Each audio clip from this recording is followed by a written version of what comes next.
La última vez que escuché su voz fue el día que descubrí que nunca había existido. Todavía recuerdo el sonido de mi teléfono vibrando aquella mañana. Era un mensaje nuevo de Javier. Buenos días. Mi amor, soñé contigo otra vez. Leí aquellas palabras una y otra vez, mientras sonreía como una adolescente. Tenía 57 años, divorciada, 2 hijos que vivían lejos, una casa silenciosa y un vacío que llevaba demasiado tiempo intentando ignorar. Lo que no sabía era que el hombre que me enviaba aquellos mensajes desde hacía más de un año no era quien decía ser. No era ingeniero, no trabajaba en una plataforma petrolera, no estaba atrapado en otro país, ni siquiera se llamaba Javier. Lo peor de todo era que jamás había visto su verdadero rostro, y para cuando descubrí la verdad, ya había perdido casi todos mis ahorros. Pero el dinero no fue la pérdida más dolorosa. Lo que realmente me destrozó fue descubrir que me había enamorado de alguien que nunca existió. Todo comenzó una noche de otoño. Llovía suavemente, y yo estaba sentada frente al televisor sin prestar atención a nada de lo que aparecía en la pantalla. Había pasado casi 8 años desde mi divorcio. Al principio pensé que disfrutaría la libertad sin discusiones, sin obligaciones, sin tener que rendir cuentas a nadie. Pero la libertad tiene un lado oscuro cuando nadie te llama por las noches para preguntarte cómo estás, cuando las cenas se convierten en rutinas silenciosas, cuando el teléfono permanece inmóvil durante días enteros. Aquella noche recibí un mensaje de un número desconocido. Hola, creo que me equivoqué de contacto. Normalmente habría ignorado algo así, pero respondí, creo que sí. 2 minutos después llegó otro mensaje. Perdón por molestar. Espero que tengas una bonita noche. Algo en aquellas palabras me pareció amable, educado, humano. Seguimos intercambiando mensajes durante unos minutos. Nada importante, nada especial. Al menos eso pensé. Su nombre era Javier. Tenía 60 años. Era viudo y trabajaba para una empresa internacional. Antes de despedirse escribió: ha sido agradable hablar contigo.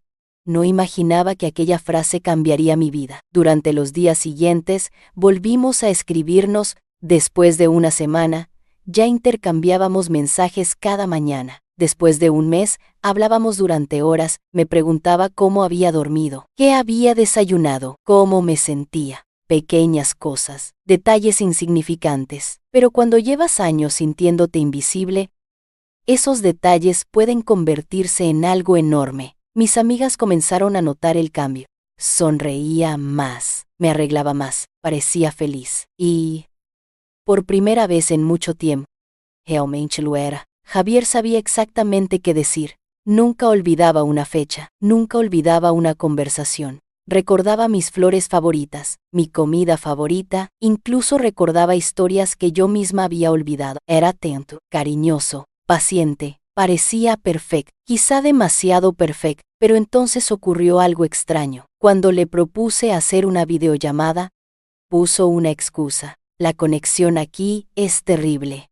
No le di importancia. Días después volví a insistir, otra excusa, luego otra y otra más. Siempre había una razón, siempre algo urgente, siempre un problema técnico. Aquello debería haber sido una señal de alarma. Pero cuando estás enamorada, el corazón suele silenciar a la razón. Un mes después, me envió una fotografía. Era un hombre atractivo, cabello gris, sonrisa amable, mirada cálida. Parecía exactamente como lo había imaginado. Guardé aquella foto. La miraba antes de dormir, la miraba al despertar, y cada vez sentía que él estaba un poco más cerca. Sin embargo, había algo que seguía inquietándome. Nunca enviaba fotos nuevas, siempre eran las mismas. Cuando le pedía una imagen reciente, decía que estaba trabajando. Cuando insistía, cambiaba de tema. Y aún así continué creyendo, porque necesitaba creer, porque después de tantos años sola,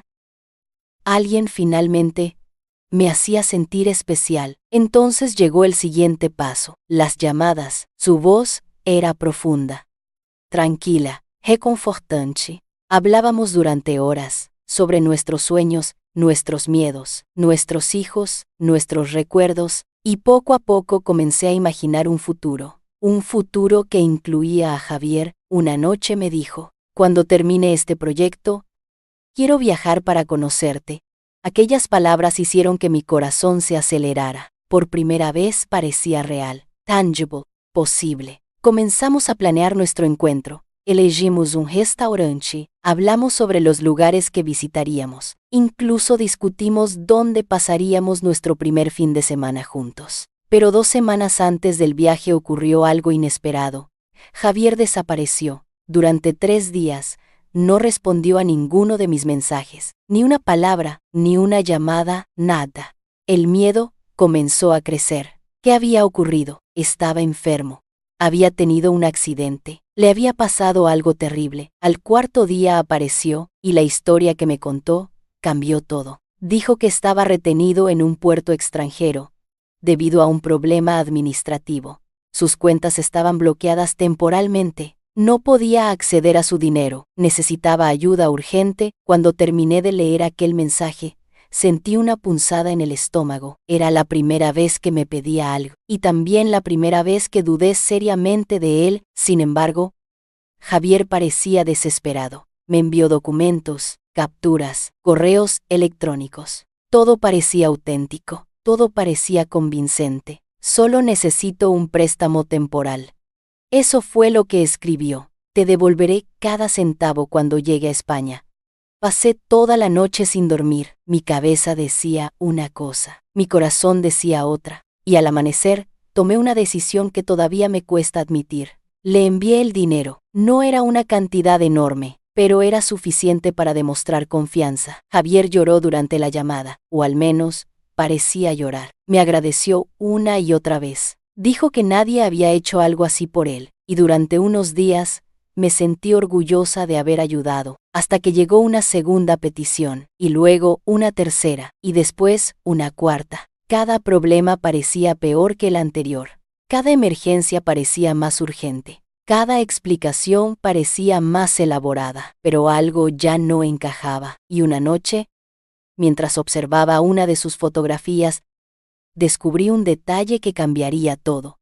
Un detalle tan pequeño que cualquiera podría haberlo ignorado. Sin embargo, aquella pequeña pista me llevó a una búsqueda que terminaría revelando la verdad más devastadora de mi vida. Porque el hombre que aparecía en aquella foto no era Javier, y cuando descubrí quién era realmente, entendí que el engaño era mucho más grande de lo que jamás había imaginado. Mucho más grande y mucho más cruel. Me quedé mirando aquella fotografía durante varios minutos. No sabía exactamente qué era lo que me molestaba, solo sentía que algo no encajaba. Era una imagen que había visto cientos de veces. La sonrisa, la camisa azul, el fondo borroso, todo parecía normal, hasta que amplié la foto. Entonces lo vi. En una esquina aparecía el logotipo de una empresa. Era pequeño, casi invisible, pero estaba allí, y algo me impulsó a buscarlo en internet. Escribí el nombre en Google. Los resultados aparecieron de inmediato. La empresa existía. Sin embargo, no estaba en el país donde Javier decía trabajar. Estaba ubicada a miles de kilómetros de distancia. Sentí una pequeña inquietud. Tal vez la fotografía era antigua.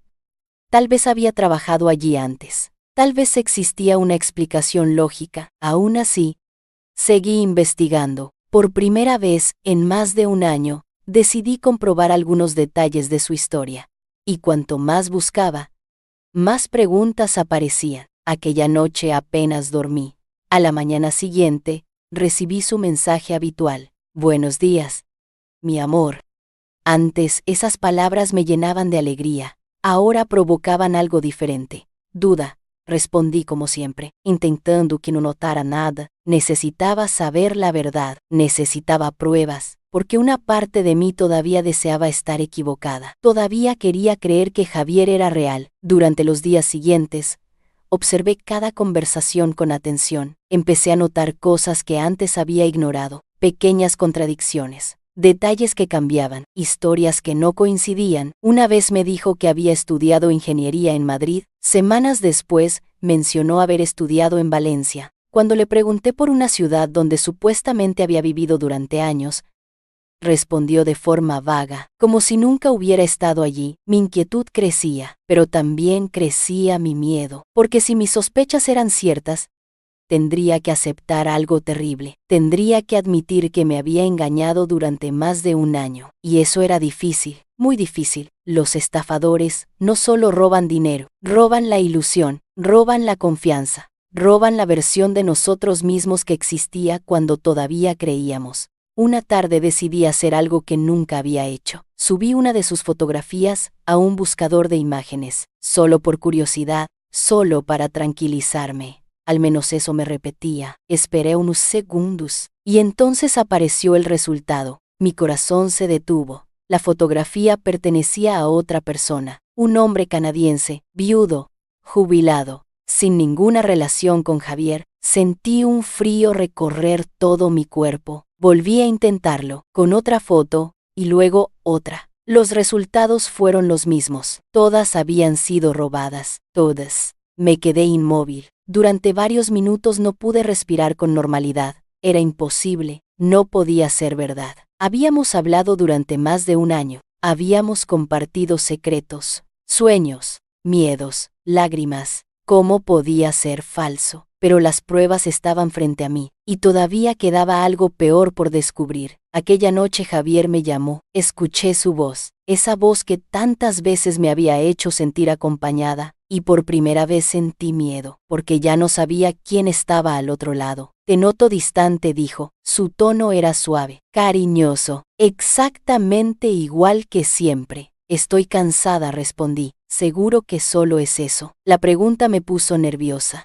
Sospechaba algo. Sabía que estaba investigándolo. Decidí no decir nada. Todavía no. Necesitaba más información. Necesitaba entender quién era realmente. Los días siguientes fueron extraños. Cada mensaje suyo parecía una actuación, cada palabra sonaba ensayada, y aún así, seguía sintiendo algo por él. Ese fue el aspecto más doloroso. Mi cabeza ya desconfiaba, pero mi corazón seguía aferrándose a los recuerdos, a las conversaciones, a las promesas, a la esperanza. Entonces ocurrió algo inesperado. Recibí un mensaje de una mujer desconocida. No reconocí el número. No reconocí el nombre, pero el contenido me dejó sin aliento. Creo que estamos hablando con el mismo hombre.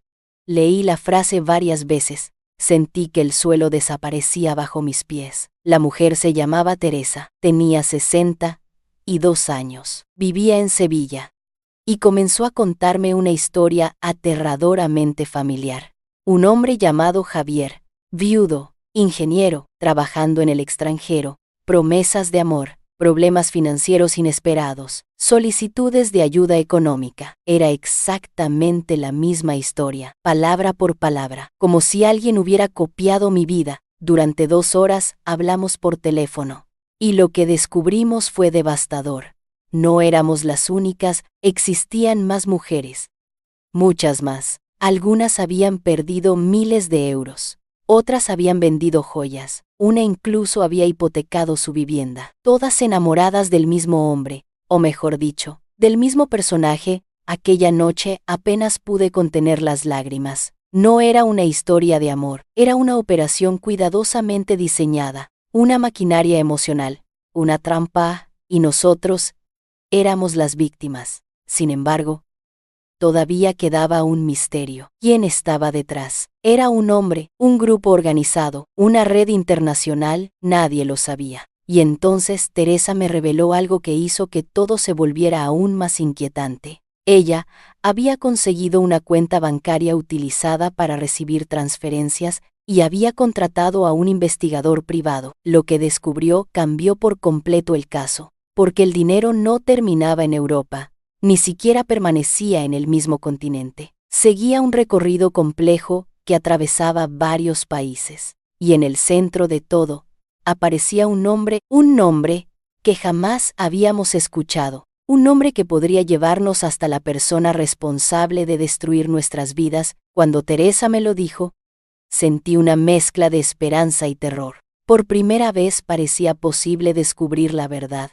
Pero también comprendí algo. Si los estafadores descubrían que estábamos investigándolos, podrían desaparecer para siempre. y entonces jamás sabríamos quién era realmente Javier, ni cuánto tiempo llevaba engañando a mujeres como nosotras, ni cuántas víctimas seguían cayendo en la misma trampa en ese mismo instante. Así comenzó nuestra búsqueda, una búsqueda que nos llevaría a descubrir secretos mucho más oscuros de lo que imaginábamos, y que terminaría revelando una verdad capaz de destruir las pocas ilusiones que aún me quedaban.